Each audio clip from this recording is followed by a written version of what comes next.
John Alzheimer is known as one of our nation's most recognized credit experts. Having worked for 28 years in the credit industry, John has become one of the most prolific speakers about credit and the go-to authority on answers to credit-related questions. Credit Countdown with John Alzheimer. Hello, my name is John Alzheimer, and I am a consumer credit expert. I've spent time with both FICO, the credit scoring company, and also with Equifax, which is one of the generally recognized consumer credit reporting agencies. Today's vlog, I'm going to talk about some of the trends that we're seeing in 2020, and also the kind of the practical impact of these trends on consumers' credit scores.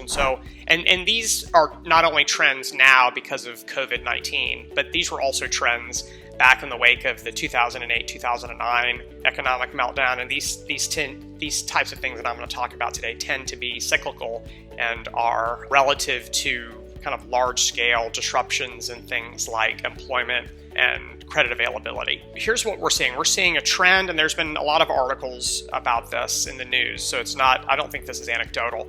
Trends of credit card issuers not only closing accounts, but also lowering credit limits because of inactivity or because of what I call underactivity, meaning that if you've got a card with a $25,000 limit and your average monthly balance is a couple of $100 because it may not be your primary card, it may be your secondary or tertiary credit card, I call that underactivity. You're still using it, you're clearly not using it to the extent where you need a $25,000 credit limit.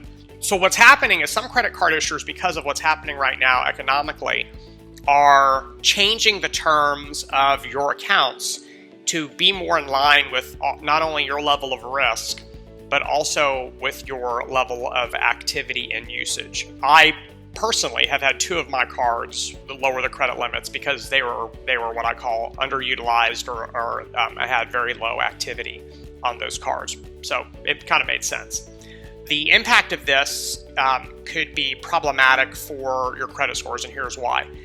One of the very important metrics in both FICO and VantageScore's credit scoring systems is a metric called revolving utilization. Some people call it the credit utilization ratio, some people call it the debt to limit ratio, or some people call it the balance to limit ratio. It's really all the same thing. The actual formal term is revolving utilization. All those other terms that I gave you are kind of the informal nickname that has been given to the term. And so really what it is, it's basically the relationship between the balances on your credit cards to the credit limits on your credit cards expressed as a percentage. I'll give you a really easy example. If you have a credit card with a $10,000 limit and the balance on your credit report is $5,000, well, that's 50%. And so your utilization of that card is 50%.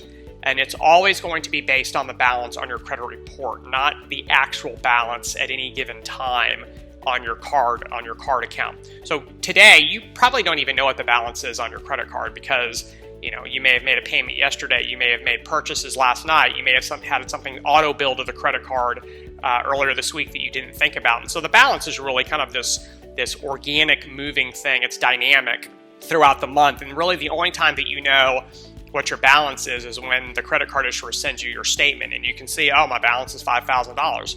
Which probably has already changed by the time you've gotten your statement. So because that's the balance that's reported to the credit reporting agencies, that's the balance that's used in credit scoring systems to determine this revolving utilization ratio. And it's calculated not only in an individual basis, on a card-by-card basis, but also in aggregate. So it's kind of the aggregate of your credit card balances divided by the aggregate of your credit limits, and that's your aggregate revolving utilization.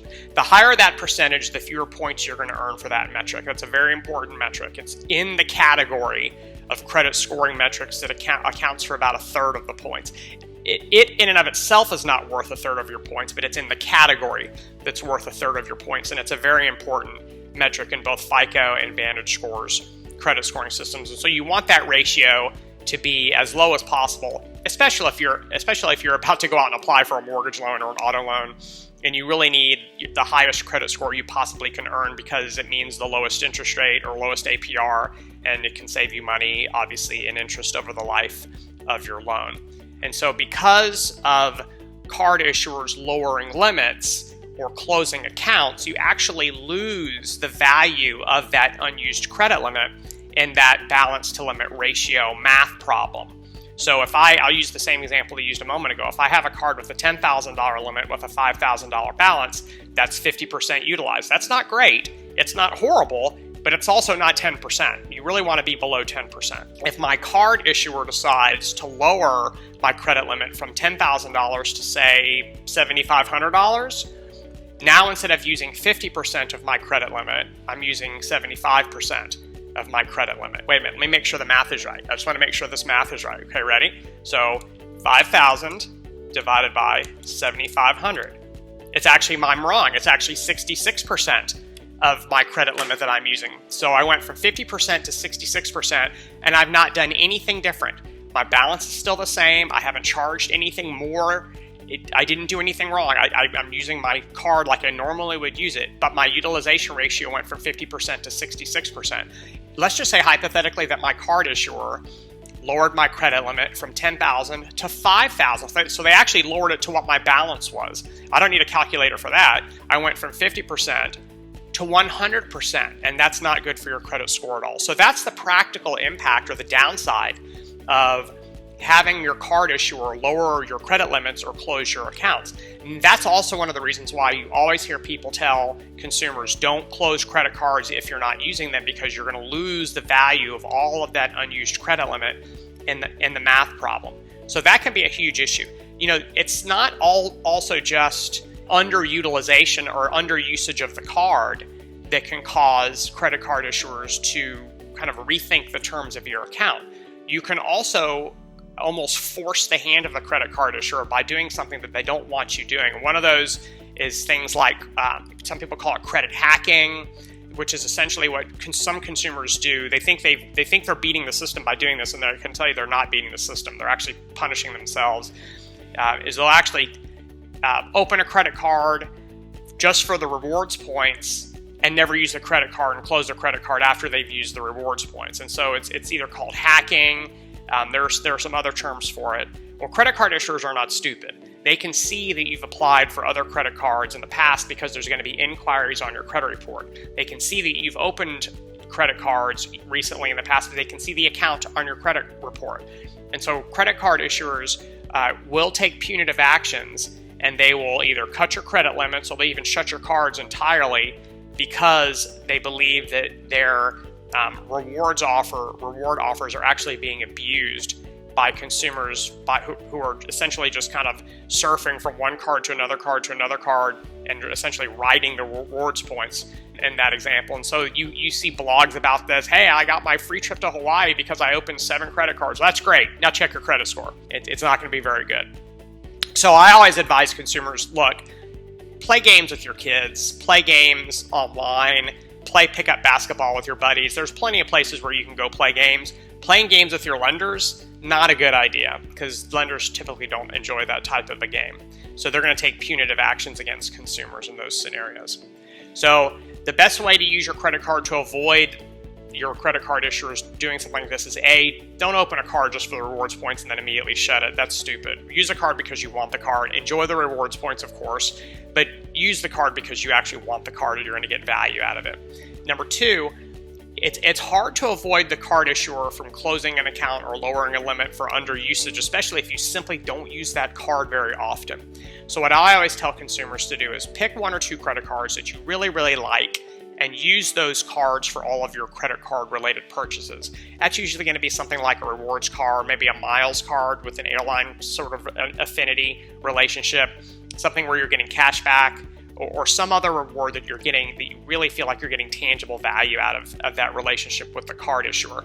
And you're going to have all these other cards that you're not using or you're underusing, which is fine. Your card issuers are going to lower your limits. That's just a product of where we are right now in the world of consumer credit. But if you keep your credit card balances low and modest and you pay them in full anyways every single month, this is less of an issue for you because your balances are probably already very controllable and very reasonable even without the lowering of the limits. Where this is going to be problematic for consumers is when they have excessive credit card debt. They're carrying balances month over month, it's called revolving. They're paying these massive APRs because they're very high on credit cards.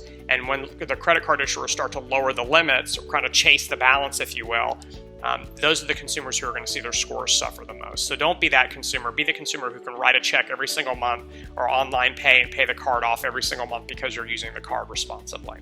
So thank you very much for watching. I hope you learned something today. Have a great rest of your day, and I'll talk to you soon. Thanks. For more videos and credit tips from John Olsheimer, go to www.tradelinesupply.com.